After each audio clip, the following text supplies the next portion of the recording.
Good evening and welcome in here at 5 o'clock. Tonight, support for the Second Amendment is on full display in the Circle City. Tens of thousands of gun rights advocates are here for the National Rifle Association Convention. They include former President Donald Trump and former Vice President Mike Pence. So I was proud to be the most pro-gun, pro-Second Amendment president you've ever had in the White House. I think that's been acknowledged. And with your support in 2024, I will be your loyal friend and fearless champion once again as the 47th President of the United States. We have got to get back to institutional mental health care in this country. Families with someone who is struggling, a threat to themselves or a threat to others, have to have a place to send that family member other than the county lockup. We've got to rebuild institutional mental health care in America.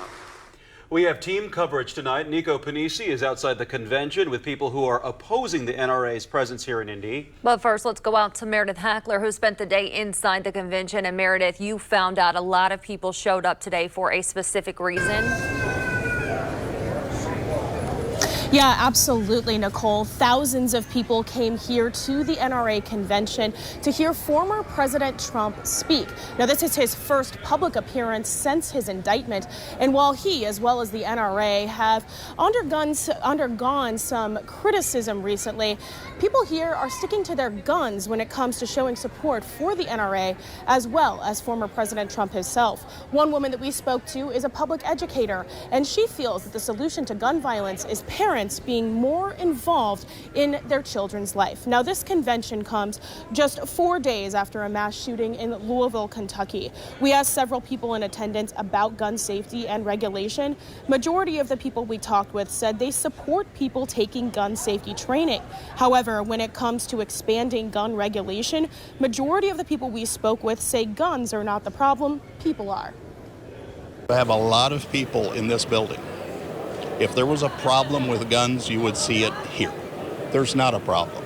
It's the people. I think it starts at home. I see a lot of kids that come from broken homes and their lives are just, they're rough. And I think that, yeah, education is a thing. I also think that we just need to have parents that start being parents and teaching their kids right and from wrong and holding them accountable.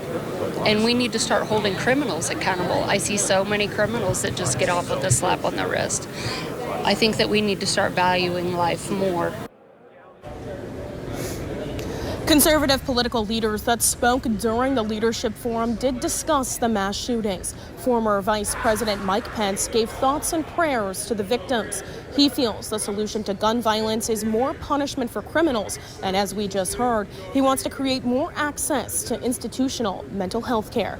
While support for the Second Amendment was on full display, when it comes to the First Amendment, we had quite a lot of restrictions that we had to follow.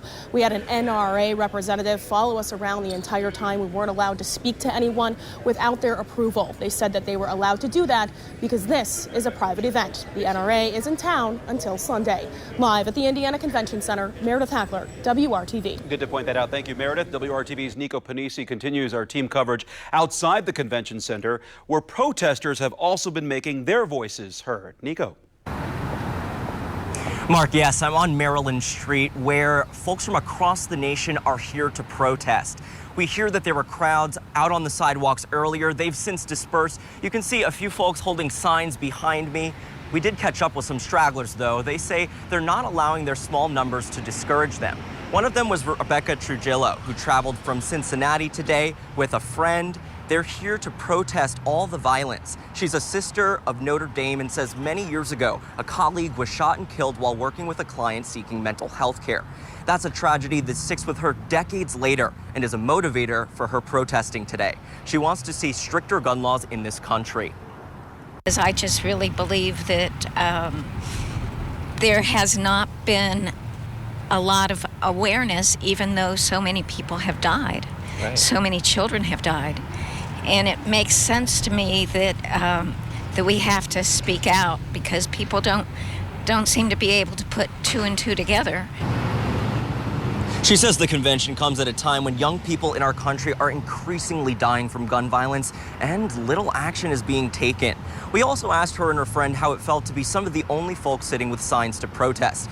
They said their hope is that when kids whose parents are at the convention see their signs, that they question why so many children are dying in this country of gun violence. And I'll continue to be out here on the sidewalks today speaking with folks and seeing if any crowds form here on Maryland Street. I'll update you with the latest. Back to you.